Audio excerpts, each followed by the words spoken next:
Salut Alex, Salut Anto. comment ça va? Ça va, mieux. Ça va mieux? Mhm. Tu es de retour à la Pince Dernière depuis le début de l'année, après une blessure au genou. Je suppose que c'est un plaisir déjà l'une de ces premières étapes, c'est-à-dire de revenir au centre d'entraînement. Ouais, franchement, ça me tardait, parce que j'étais chez moi, j'étais à Toulouse, j'ai beaucoup bossé à Cabreton, mais ça me tardait de revenir avec le groupe, de retrouver ce vestiaire, et donc ça fait du bien, hein. Ça fait du bien d'être là. Pendant cette absence, depuis cet été, on t'a vu au Mans, on t'a vu au match. Est-ce que tu as eu quand même des nouvelles de tes coéquipiers, je suppose, mais voilà, avec qui tu as pu entretenir des liens encore durant ces mois-là? Oui, ben, je restais en contact tout le temps avec les gars pour suivre leur début de saison. Puis je suis quelqu'un, j'aime bien parler dans le vestiaire en plus, donc dès qu'il y avait match à domicile, j'aimais bien être présent pour sentir comment ils étaient, pour donner un petit coup de pouce, tu vois, dans le vestiaire, ou même si je peux pas être sur le terrain, j'aime bien être là avec eux, quoi, tu vois. Donc, Ok. Revenons en arrière, c'était cet été, une blessure au genou, rupture du ligament croisé antérieur du genou droit. Face à QRM, c'est le 3e match de prépa. Est-ce que tu peux revenir sur ce moment, comment ça se passe, malheureusement, mais quelle est l'action qui a découlé de cette blessure?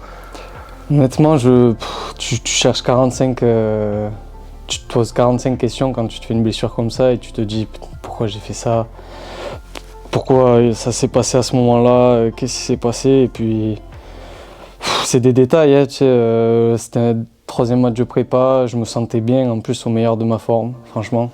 Et 60e minute, j'étais censé sortir. Le coach au bord du terrain, il me demande si ça va. Et quand tu es dans l'euphorie du match, tu dis oui, tout va bien.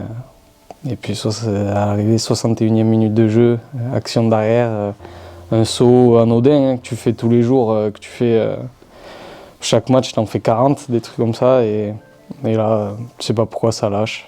Ouais, parce qu'il n'y a pas de signe avant-coureur. Tu dis à la 60e, je me sens bien quand le coach me demande. Il n'y a pas une gêne, tu sens rien arriver forcément sur une blessure comme ouais, ça va. Et ouais, je sais pas pourquoi, à ce moment-là, ça lâche. Donc c'est comme ça, hein. La douleur intense? Ah ouais, franchement, j'ai rarement vécu ça, je crois. J'étais sur le moment quand ça s'est passé, c'était, j'ai senti que mon corps il m'avait lâché, quoi. C'était un truc de fou. Mais bon, faut pas le revivre, hein. Ouais. Tu l'avais jamais vécu? Si, mais c'était il y a longtemps, mais c'était pas aussi intense. Je l'avais fait quand j'étais jeune à gauche. Mais bon, déjà les mauvais souvenirs en général, tu t'en souviens pas trop. Mais là, c'était dur. Tout de suite, t'as su que pendant une bonne partie de la saison, tu allais être absent? Oui, là, quand tu entends le bruit, tu sens que ça tout a lâché, tu sais que là, c'est pas bon. Et quel est le sentiment quand on revient le soir à la maison? Il y a un petit peu moins de monde forcément. Un soir comme ça de graves blessures, comment tu l'as vécu? Là, c'est soit tu plonges, soit tu te remets direct la tête à l'endroit et t'avances. Donc au début c'est compliqué, tu restes avec tes proches.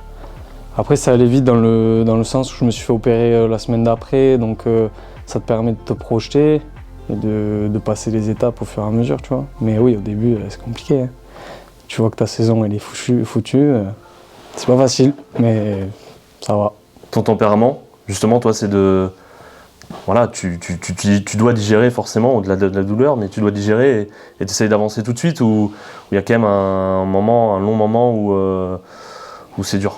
Bah, j'ai 25 ans, donc si tu te dis que une blessure comme ça, tu la soignes pas bien, t'avances pas, tu fais pas les choses comme il faut, ta carrière, elle va pas aller loin, quoi. Donc non, au début t'es déçu, je te dis, tu te poses 45 questions, tu te dis qu'est-ce que t'as fait de mal, pourquoi, et puis après faut vite passer à autre chose, parce que sinon t'avances pas, quoi. Et après tu bosses, et voilà. 10 jours après, donc, le 1er août, c'est l'opération, elle se passe bien. Et ensuite, qu'est-ce qui se passe? Qu'est-ce que tu fais? Quel est ton programme? 1er août, opération, et après, dès le lendemain, prise en charge kiné, Et il fallait avancer, faire étape par étape. On avait enclenché un processus en parallèle avec le club, tu vois. Et franchement, ça s'est bien goupillé. Et après, je suis parti à Cabreton au bout du 4e mois. Ouais, et voilà. Hein. Après, c'est un long processus, tu vois. Tu as des étapes à passer de guérison. Et là, voilà, on arrive à 6 mois. L'aspect terrain qui me manquait un peu, ça y est, j'ai repris là. Et voilà, hein, pas tarder. C'était long ou tu aurais aimé que ça aille plus vite ou ça a suivi un processus normal par rapport à cette blessure-là? Apparemment, c'est les processus manière. Moi, je trouvais que j'avais très vite récupéré à un moment donné. Je me sentais vraiment bien à 4 mois. Et puis, ils m'ont dit oui, mais ça sert à rien d'aller trop vite, de griller les étapes et tout. Donc, tu suis le truc et après, c'est des professionnels, donc tu les écoutes. Bien sûr. Et voilà, donc tout s'est bien passé. C'est loin d'être fini, parce que je sens que je ne suis pas encore à 100%. Mais voilà, on prépare ça comme il faut. T'es pas encore à 100%. Qu'est-ce que tu fais là au quotidien à la Pince-Nardière? C'est quoi le programme? On alterne entre travail en salle, toujours du renforcement. Mais ça y est, comme j'en peux plus trop là, du renforcement, j'en ai bouffé. On fait un jour renforcement, on alterne avec de la course et on va sur le terrain, on met les crampons, quoi. On fait travail d'appui, du travail technique, retrouver les sensations terrain qui me manquent. Et du cardio, ouais. Tu fais beaucoup de travail physique, là, hein, des trucs qui sont pas drôles, que tu vois les mecs quand ils sont blessés, voilà. Là, c'est le moment pas drôle, mais ça fait du bien quand même. Ouais, de retrouver le terrain. Ouais, franchement, pour le moment, ça fait du bien. Il n'y a pas de ballon encore? Si, ouais, il y a du ballon. Je suis pas zizou là encore, mais on travaille. Dans ta tête, tu aimerais être à disposition du staff, du coach, à quel moment? Moi, là, ça commence à me titiller, ça y est, mais faut prendre son temps, hein, ouais. Ça sert à rien de... Donc, moi, j'avais pour objectif de reprendre fin mars, tu vois, la compétition.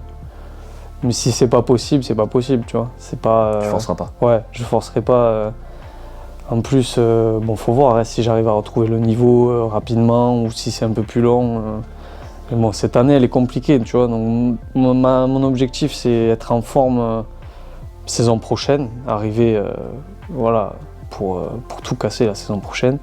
Et si je peux gratter quelque chose et me remettre en confiance en fin d'année, tu vois, ça serait le top.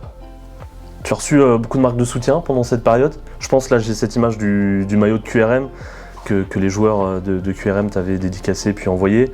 Il y a ça, mais il y a sûrement eu d'autres choses de la part de nos supporters, de tes coéquipiers, des membres du club, de la famille forcément. Qu'est-ce qui t'a fait plaisir dans ces moments-là quand même? Ouais, mais en vrai tout, hein, parce que c'est un moment, franchement, je pensais pas que c'était aussi difficile de traverser ça, tu vois. Et dès que tu as des attentions, même des gens tu vois, qui sont pas forcément proches de toi, mais qui prennent des nouvelles parce qu'ils voient peut-être qu'ils connaissent ça, que c'est difficile. Le maillot de QRM, top, tu vois.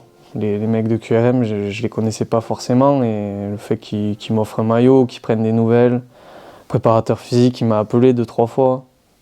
Tu vois, c'est des petits détails, mais ça fait du bien des fois. Ça fait vraiment du bien. Bon, qu'est-ce qu'on peut te souhaiter, là, maintenant, sur cette fin de saison? C'est retrouver des sensations, et puis si par bonheur tout se passe bien, tu te sens bien, regoûter les terrains?